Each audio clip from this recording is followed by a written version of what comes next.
next session, which is 16th session of RIB, which is nothing but regulation of insurance business. So in this session, we are going to discuss about provisions related. In my last session, what is that I have discussed, ma? I have discussed about assignment and transfer of insurance policies, isn't it? Which is our second unit and very first topic.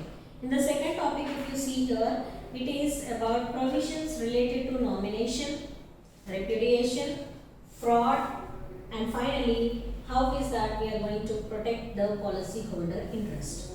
Okay, so what is meant by provisions? So provisions are requirements or else the things that we have to follow in case of nomination, because in insurance we are going to nominate a person. Okay, means after us. Okay, after us, because who, if we automatically die or else due to uncertainty or else our life is ending, then who has to receive that benefit? If not we, then who has to receive? So you need to mention someone's name who will try to face the benefits of you after you. Okay, the benefits, if you wanted to ensure that you wanted to give to someone, then to whom you wanted to give. Okay, after you. So that is about nomination. Then repudiation, which means cancellation. So in case of cancellation, what is that we need to follow? Then fraud. So it's nothing but cheating. So in that case, what is that we are going to follow? Then finally, we are going to read about protection of policy holder and interest. So first we will try to understand provision related to nomination.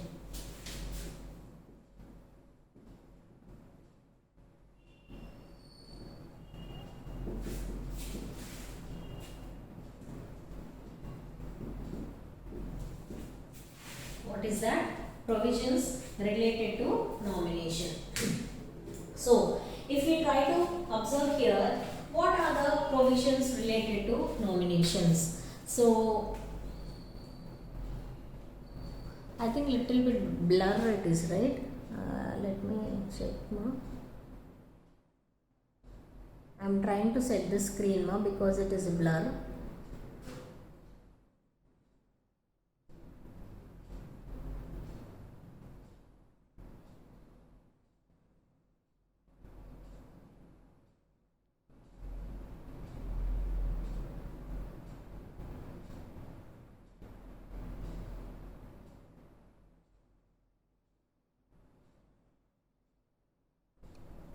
Yeah. So, what is meant by a nomination? As I already told you all, nomination is the process by which, So, nomination is a process by which the policy holder appoints a person or a persons to receive the policy benefits in case of a death claim. Okay. So as I already told you all, the policy holder is trying to appoint a person or persons. The policy that you take, whether it is one nominee or two nominee depends the policy of which you take. So like if a policy holder is trying to nominate one or two persons to receive the policy benefits or else to claim the benefits after the death is nothing but nomination. So in case of an eventuality, the insurance company pays the policy proceeds to the appointed person. So in case of eventuality means, you have appointed the death, you have appointed the nominee in case if a person dies, isn't it? So in that case, if that event really occurs, then the insurance company will try to pay the policy benefits to the person who has been nominated by the policy holder when he is alive. Okay?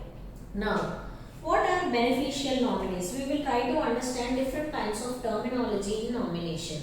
In case of beneficial nominee, what it is. In case of minor nominees, how it will be. In case of non-family members, how it will be. In case of changing nominees, how it will be. So, we will try to understand the provision provisions in different kinds of nominee category. So the first category is beneficial nominee.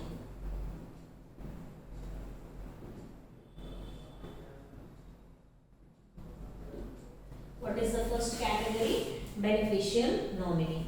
So as per the new law, if any immediate family member like spouse, children or parents is made the nominee, they will automatically become the beneficial owners of the claim benefits and be referred to as beneficial nominee. So as per the new rule and regulations or new law that has come up, whoever the immediate lovable persons are there, according to our India, immediate lovable person means it might be your spouse, means your wife or husband, it might be your kids or it might be your parents if you are not married. So whomever you are nominating, automatically the system will take your your immediate family members as beneficial nominees. So this particular concept is referred to as beneficial nominee. This means that the death benefit will be paid to the beneficial nominees, not to any other legal heirs. Okay, so some kind of legal representatives may come, or the third person may come and say, I am his relative, I am her relative. So they are not going to pay to anyone except to the beneficial nominee. So it is worth noting that only the immediate family members can be appointed as a beneficial nominee. So if there is a blank asking who are your beneficial nominees, you should not write somewhere your star relative, but you have to write someone who is your your sibling, your blood.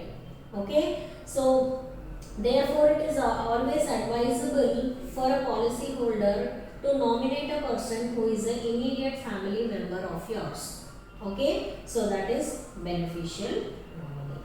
Next one is minor nominee.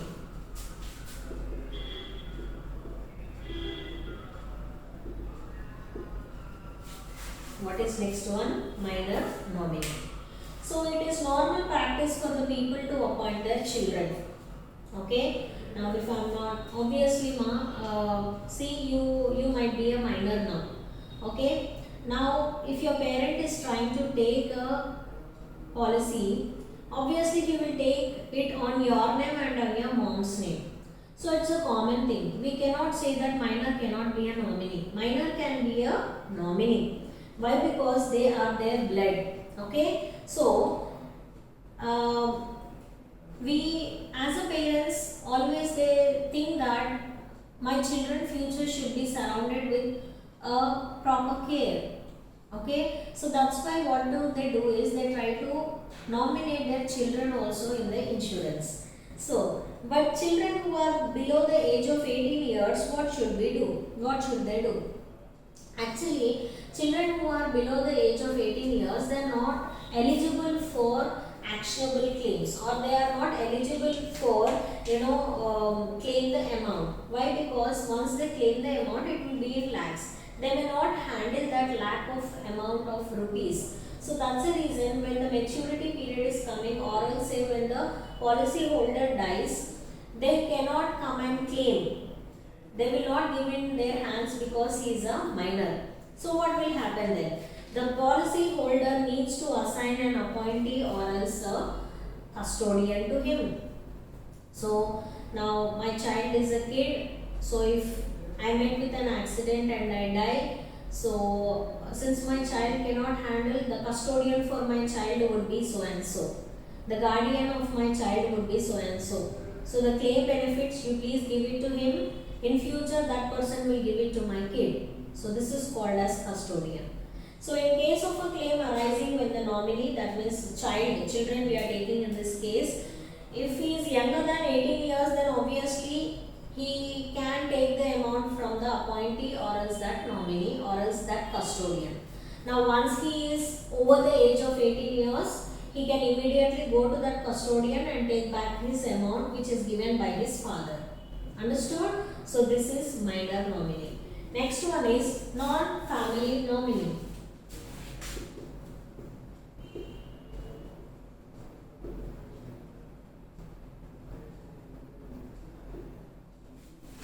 What is next one? Non-family nominee.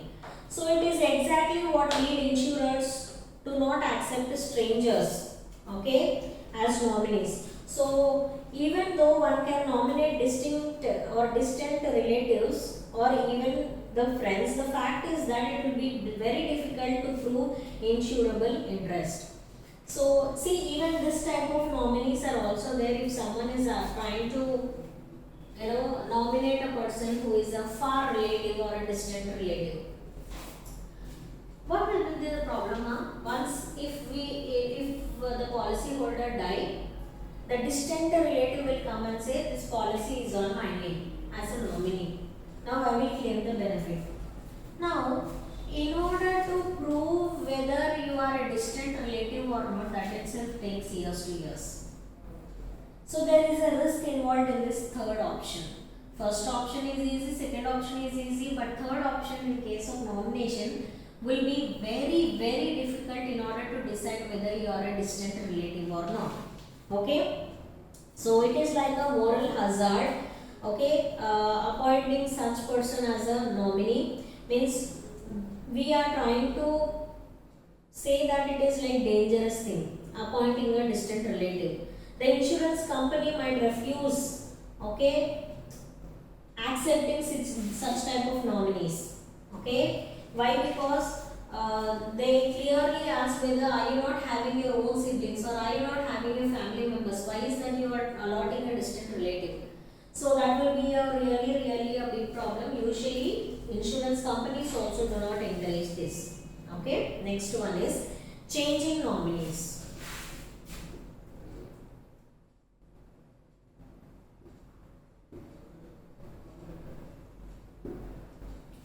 What is the next one? Changing nominees. So changing nominees is that one should make sure that nomination of something is most important as much as the policy holder's interest is important. Keep this in mind in your future also. Nomination is not so easy. While you are putting nomination, you have to be very careful like what kind of nomination whom you are appointing as a nominee.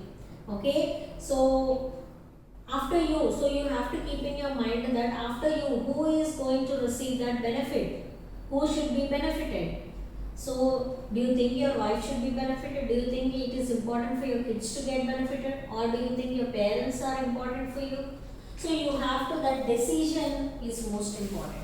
So what he is telling here is, yes, a policy holder can change the nominee as many times as he wishes, but the latest nominee supersedes all the previous ones. So what you have to keep in your mind is, until you are alive, you can change the nominee names as many times as you like. But once if you die, the latest one whichever you kept, that will be taken into consideration. Okay? So that's the reason you have to be very careful. See, the latest one which you kept, he might not be a worthy candidate to receive your benefit after your death. So that's the reason, think carefully and try to keep it. Now, that also what you have to do, whenever you are trying to change the nominee name, keep in your mind that you have to immediately inform to the insurance company also that you have changed the nominee. And there must be a fresh application about it in a written format, and the insurance company should also endorse it.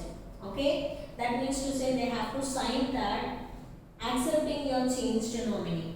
So why? Because after you, who will try to give the benefits? Insurance company only. But insurance company is not having, if the insurance company is not having any kind of knowledge about the changes that you made in the nominee name, then to whom he will give? The first person whom you have written, to that person only they will give. So it is your responsibility that whenever you are changing the nominees, ensure that you are trying to inform it to the insurance company, because in future they are the persons who are going to give the benefits. And take an acknowledgement receipt also and endorse it properly, whatever the stamp or formalities, whatever it will be there in case of changing the nominee, you have to do that. Okay, so these are the provisions related to the nominations. Now we will try to understand what are the provisions related to the repudiation?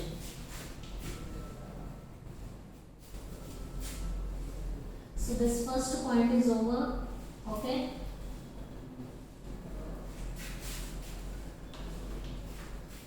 So this is over. Now second one. Provisions related to repudiation. So let me write this in capital letter. Provisions related to repudiation. So that means to say provisions related to cancellation. Cancellation or revocation is one and the same. So if a policy holder is trying to cancel it, okay, so what are the provisions that are applicable? In case of repudiation, when the repudiation will happen, when you are trying to give misstatement, okay, but it is not a fraud, okay, you are trying, that's why fraud is not discussed here, only cancellation. So there might be a misstatement. The premium collected on the policy till the end date of repudiation shall be made to the insurer or legal representative or nominee or assignee of insured within the period of 90 days from the date of repudiation. Okay. Now, in case of the death insured is within 2 years, the repudiation of the claim is also within 2 years. So what is happening here is, why we are cancelling it? Why we are cancelling the policy, whether I am cancelling or whether you are cancelling, whether insurance company is cancelling or whether the policy holder is cancelling. Because why we cancel? Because something had happened because of which we are cancelling. So some misstatement has taken place. So in that case, what should be the conclusion or judgment? So if the policy has been revoked or cancelled, immediately the insurance company should give away the amount that the policy holder has paid till date. What the insurance company should do? They have to give away the amount that the policy holder has paid till date. Okay, that is point number 1. Point number 2 is, now the policy is for 5 years, but within 2 years the policy holder has died. So then also the policy will be repudiated, cancelled. So even in that case, within 2 years, whatever the policy holder has paid, he has to return the amount. Who has to return the amount? The insurance company. So in the first case, he is alive, but we are returning him. So within 90 days, he need to return it. In the second case, if he is died, then within 2 years only, within that years only, he has to return the amount.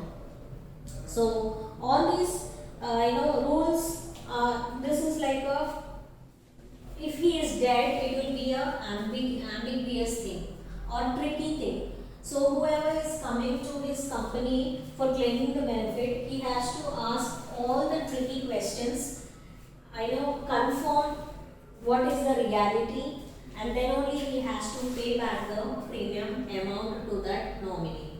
Okay, this is in case of death. The first case is he is alive, and what is that we are going to do? I have clearly told you all that he is going to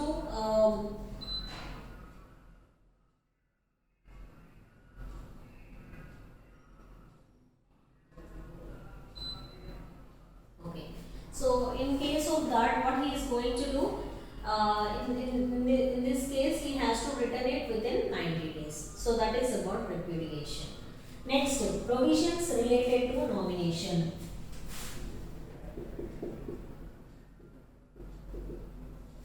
Sorry, provisions related to fraud.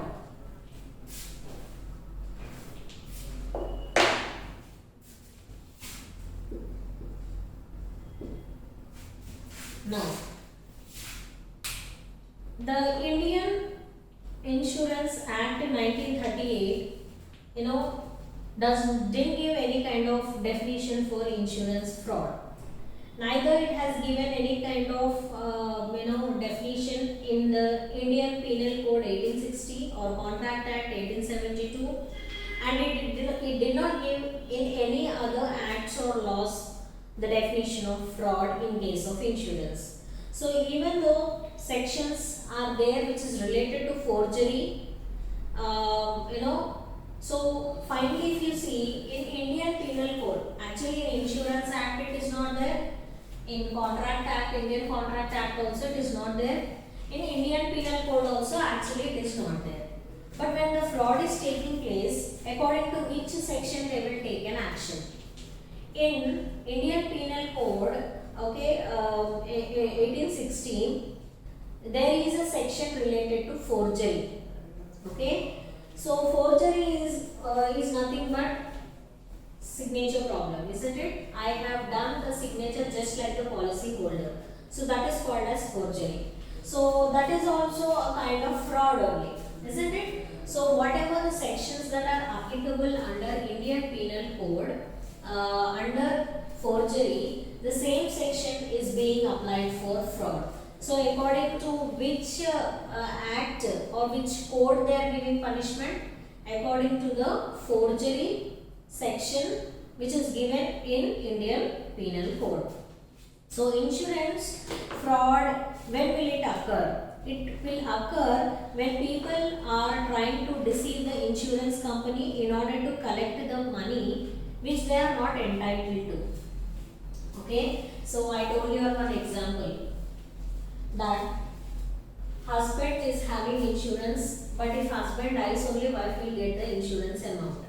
So until then she is not entitled to receive the amount. So what she did, this story has happened in reality, I heard in news. So what she did is, husband is not dead, but she has taken a death certificate from the municipality and she has submitted to the insurance company.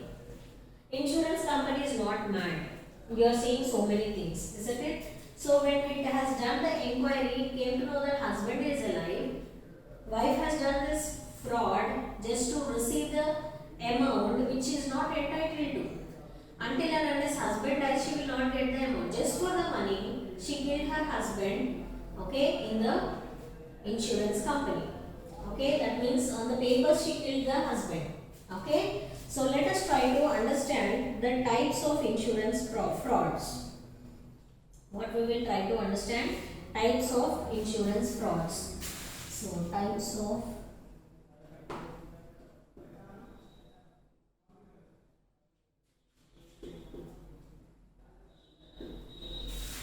what are the types of insurance frauds? So first one, if you see, policy holder frauds or claim frauds. Okay.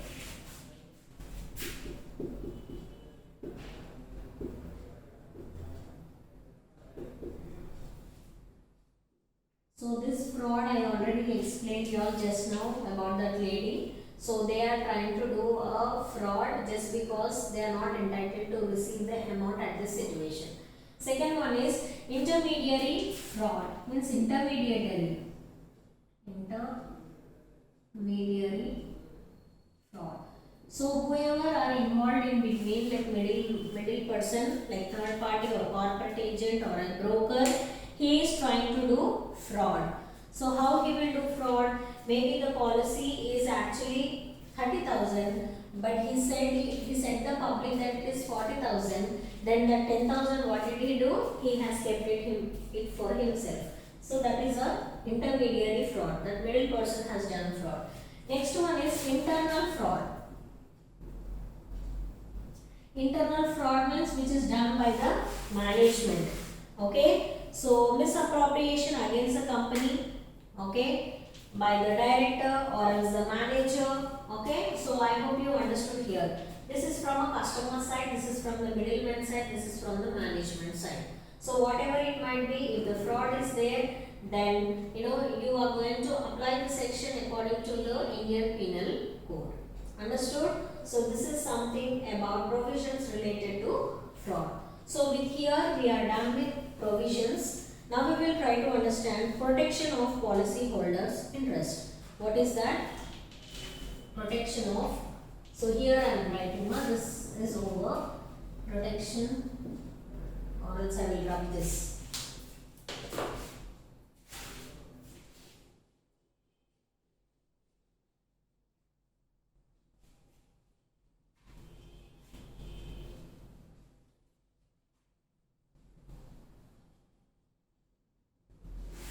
Next topic is protection of policyholders' interest.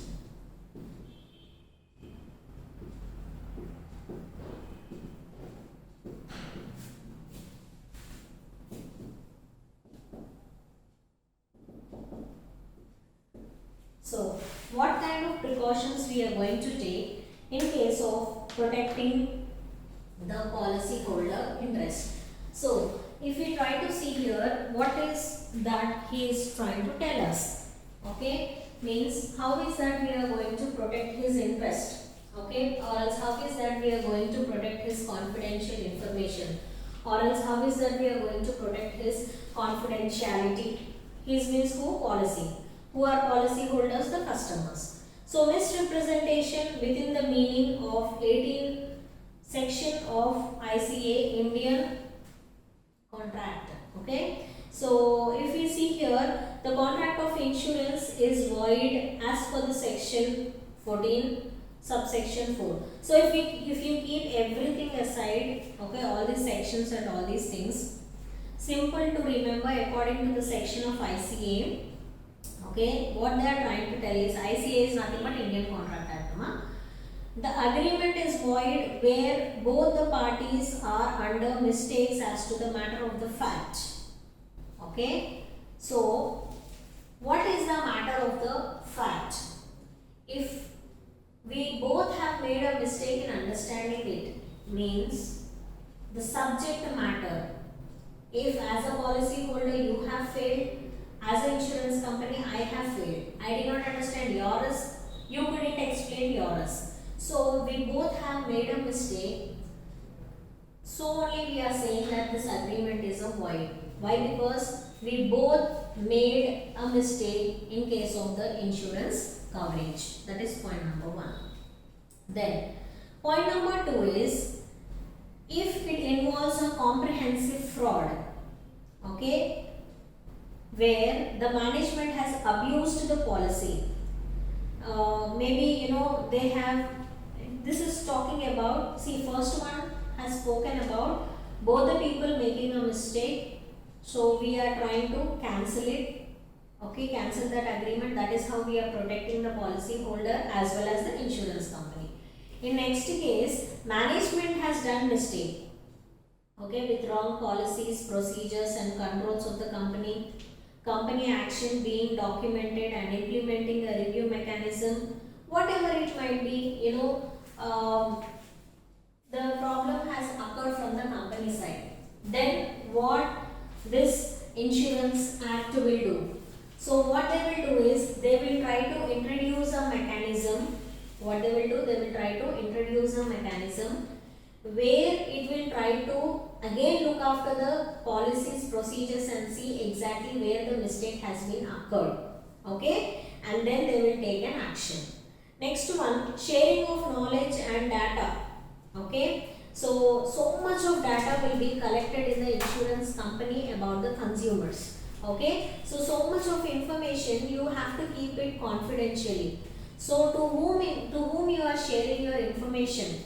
So if you are sharing your information, that means you are not protecting the policy holder's interest. So it is the responsibility of you to protect the policy holder's interest without sharing the data of them, the data that is related to them. So you need to protect it with a proper security. And lastly, you have to keep in your mind that is there any legal procedures that are pending from both the sides. Sometimes you have purchased the policy, but the policy is still not in your hands. So it is the responsibility of you to go and collect that policy.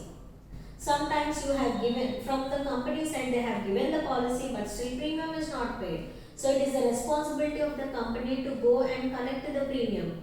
So whatever the legal processes, whichever are pending, that also they have to take into consideration. So that is what IRDA is also suggesting.